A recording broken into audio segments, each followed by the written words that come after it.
Okay, we're back. This is the second warm up page. Yes, I did two warm up pages before I began the commission.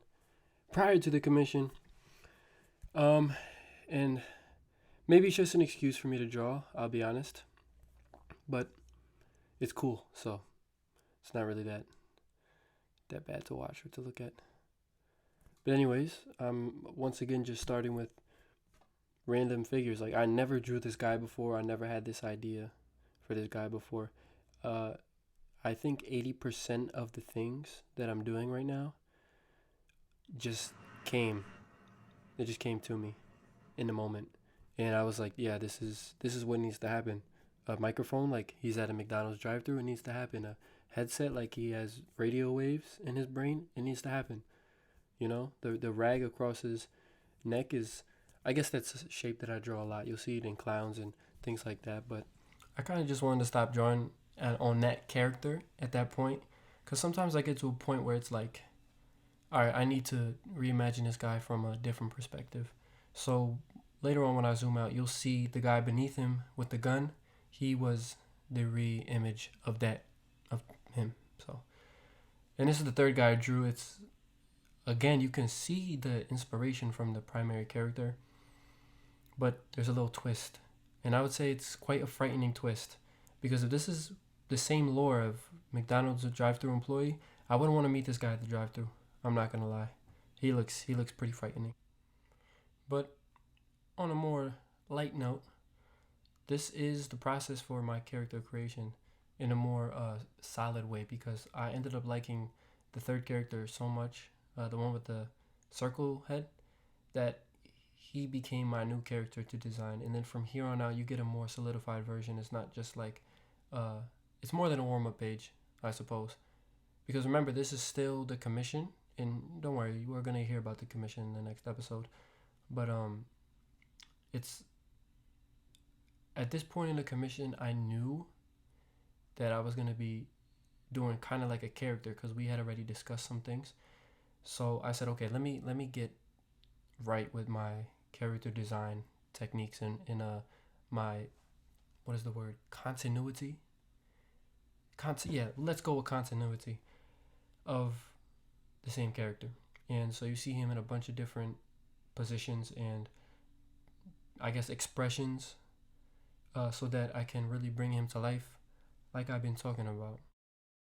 And here you're gonna see me struggle a little bit, because I get the face down, but I want to do something more. And so you see me kind of make the arch in the back, but I don't really go through with it. And then I start with the hand. Now, this is always a risky move for me. I don't know why. This time I pulled it off pretty well. The hand is much better than last episode. I remember we talked about last episode's hands. But it's important to place the hand properly in that empty space, because you kind of have to imagine where the arm is going to go. So it's kind of like a gamble sometimes, until you get really good at it. Like I seen Kim Jong-il, he was really good at that kind of stuff, because you see a lot of me right now doing lines through things, like because something will be behind it or in front of it, and I'll draw the wrong thing first. I remember when I watched Kim Jong-il, rest in peace, this guy, it was insane. He was like predicting the drawing. Like he knew where all these things would go before. So he would draw everything in front before he drew it in the back, and it would look like he drew it with pencil first and then went over it with pen. But he just did it all with pen. It was insane. And that's how I aspire to be someday. But I know that comes with time and a whole lot of practice, because that guy was literally a master. They say 10,000 hours. He probably had 10 times that, whatever that is. But here you're going to see the fourth position of this guy. He's a little worried.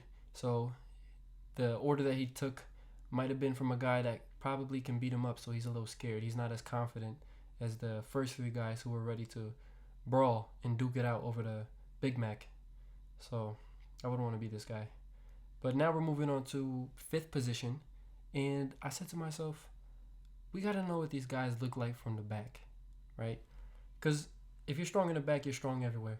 That's a truism. That's a known fact, right? We all live by that fact, right? Right? So if you're going to be handling, crazy customers in a drive-thru at McDonald's, you better be able to hold your own. And I said to myself, these guys, they gotta have a strong back, at least somewhat. They gotta at least be able to do like 10 pull-ups, 12 push-ups. They gotta be a little bit fit, because sometimes it gets a little crazy at the drive-thru. So you can see here, I drew his wing bones. I drew him with a strong gluteus maximus. Forearms are jacked. From the back, you can see all the muscles, right? And when he turns his back on the customer in the drive-thru, it's kind of like a flex. They know not to mess with this guy, because just look at him from the back. Look at him from the back. If you see that guy from the back, what are you gonna do? What are you gonna do? Let's be honest. I'm not gonna do anything. I'm just gonna take my Big Mac. I'm gonna give him my card, and if he doesn't give my card back, that's okay, because I'm not messing with this guy after I see his behind, and I mean his behind as in back, not his other behind. But yeah, another attribute that I kind of am really fond of, despite the implications, is his hair loss. And it becomes more prominent as you see me color it in. And I'm not too sure why I take such a liking to it, but it really completes the character, I'm not gonna lie. It makes it look like he's so stressed out working at the drive-thru that he's just lost all his hair. He's become a little bit skinny. Like, you can see his wing bone in the other one, in the position on the left. It's just there's so many elements that can be implied just by the 6 positions that we drew here. And then at this point, I get kind of bored of drawing the same character, because it's like you can only do so many things for so long that I just go back to clowns. It's always clowns. You're always going to see clowns. I think for the rest of my life, it's just going to be clowns in doubt. In doubt, draw clowns. That's going to be my new motto. So I drew another one. I quickly just sketch him up. I could probably draw him with my eyes closed at this point, clowns. The method has been perfected at this point. The amount of sketchbook pages that I have of just clowns, it's unbelievable. I once spent like 17 hours in the car, or not 17 hours, like 7 hours straight in the car, just drawing clowns, page after page after page after page. And I still wasn't tired of drawing clowns, because then as soon as we got out the car, I was back to drawing clowns. So yeah, maybe I'm addicted to drawing clowns. But this typography that we're seeing here right now, it's classic in a way. I started doing this Azensali stuff back in 2021, where I would put Azensali as kind of like a stamp into most of my pieces, mostly online, because at the time when I started doing it, I wasn't at the skill level to do it with pen. But recently I've gotten to that point where I can kind of just do typography and do figures in the same area. But that took a long time for me to get there. And then here we have a 7th rendition of the McDonald's guy, which is beautiful. He's in distress right now. Like, something really important is happening. Like, he's telling the manager, quick, we need you at this drive-thru. There's a problem. He's really surprised right now. And I wouldn't want to be him at that point, because I know on the other end it's not going to be fun. But yeah, at this point, he's finished. This character is finished. And now it's time to color, because I want to see what these guys look like with color. Now, some things on color it's fairly new to me. I had a commission for a restaurant where I did it with all, like, in real life, no digital stuff. I did it with these same markers that you see me coloring with. And I did the whole thing like that, and that was very new. It was a big challenge, but sometimes you got to challenge yourself to grow. I don't think sometimes. I think all the time, actually. You need to challenge yourself to grow. And ever since I did that commission, I started using markers more and more, and pen more and more, pencil more and more, because I'm a natural guy. And drawing digitally, it's not for me, like 80% of the time. Like, I kind of what is the word? Dislike. I don't look forward to going online and drawing sometimes, because it hurts your eyes to look at the screen for so long, so I want to be able to draw more with just the materials that I have, with colors that I have lying around. If somebody throws me paint, just okay, I could do it with paint too. I would like to be multifaceted in that sense. So you see me here using some colors. I'm using the markers that I got. So we're making the best of the colors. It's not like free for all like it is on digital, but digital you have every color in the unknown universe and beyond. It's so like flabbergasting, I guess is the best way that I can describe it. That sometimes you don't even know what color to use.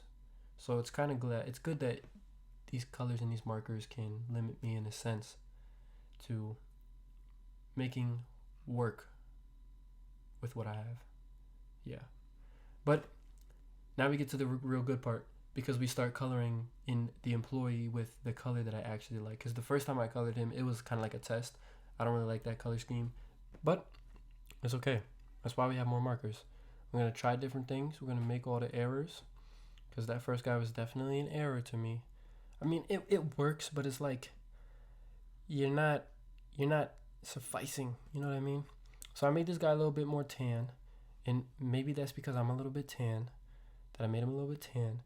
But I think the color just matches also with the shade and the tone of the other colors markers that I have.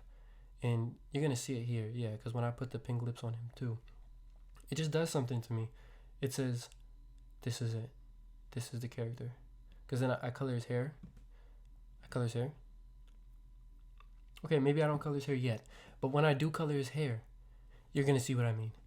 Now we're back to the other clown. I'll be honest, I didn't like the skin color of the clown that I used earlier, because it's too real, and it's not the skin color of a clown that I have used before. I'm used to the clown being like more cream color, not pale. You know, this, and I need it to be this white, but like papyrus scroll color is the color of the clown skin that I usually like to use.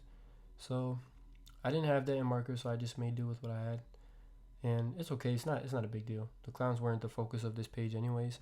It was the consistent character creation before the commission, which was the focus of this page, and that's why we have the McDonald's drive-thru employees. And after the clown is done, then okay, we zoom out, and we're back to the guys again. And I believe this is when I start coloring the hair, because it's more pressing than it was in the first guy that I colored, because it's right in front of you, so you can't like not color it. You know what I mean? So that's what leads to me choosing the color of the hair. And I really like the hair. When I color it, you know, I might just have to cut to the part when I color the hair. Yes. Here we go.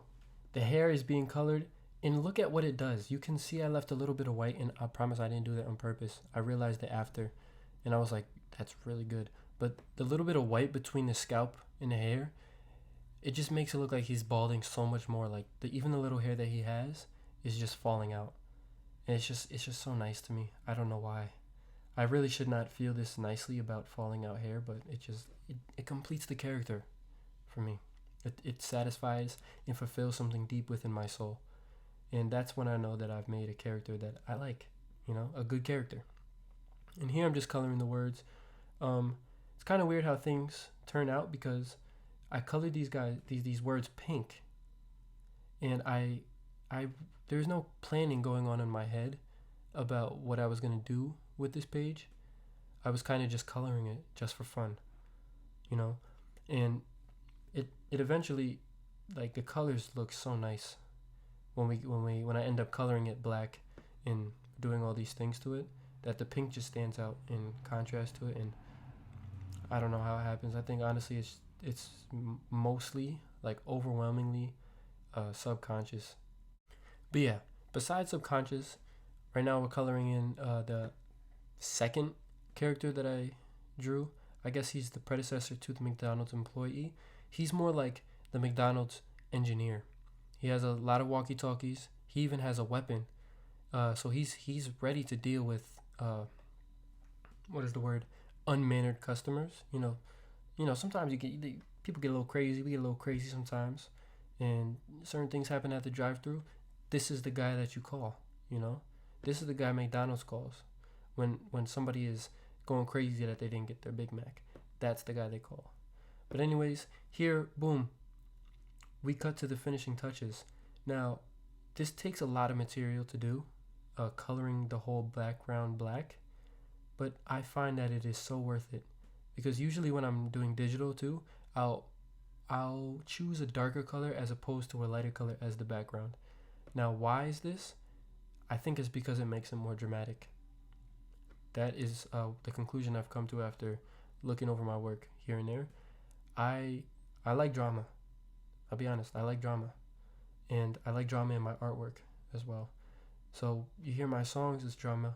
You see my artwork, it's drama. These guys are very dramatic in their positions, in their faces, and now in their colors. Every single piece about it is dramatic. I think I'm just the drama king. Yeah, drama king is a good way to put it. But besides that, now we're going to color what I think to be the center of this entire piece. You have the pink words above him, and you have a very central design. He's like a triangle in the middle. And intentional? No. But cool? Yes. I like the position that he's in. And I'll be honest, I have tried to do this position in front of a mirror, and it looks really silly. Don't do this position in front of the mirror, because it doesn't look as cool as it looks when you draw it. So, yeah, that's just for a future warning, I guess, to myself, and I guess if anybody's out there trying it. But eventually, when you see me color this background black, it looks sick. Like, I think this is poster worthy. I know this is poster worthy. And now we color the background black. Now this is one of my more recent pieces, because I've only recently started to record my drawings and things like that, but I like it a lot. Usually I'm a fan of more of my old pieces, because my old pieces contain like the roots of things, like the beginning stages of characters that subconsciously I never knew. But I don't know, this piece just speaks to me. The character is just, I really like him. I almost imagine him as a very small, like 4-inch humanoid being that is kind of like an action figure size, but like really about his business.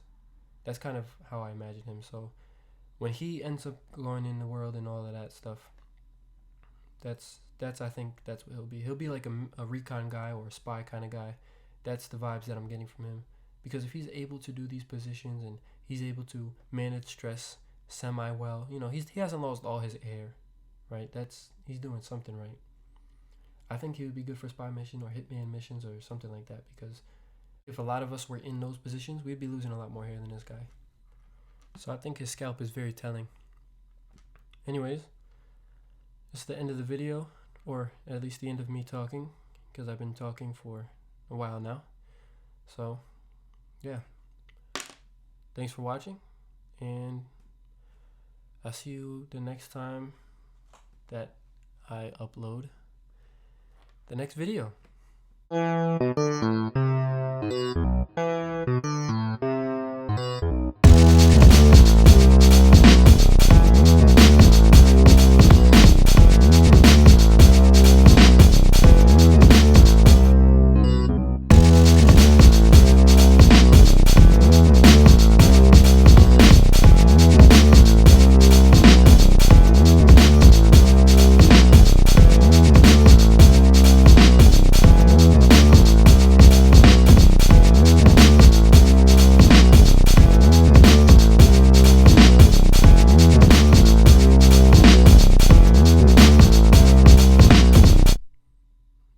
Oh, wait.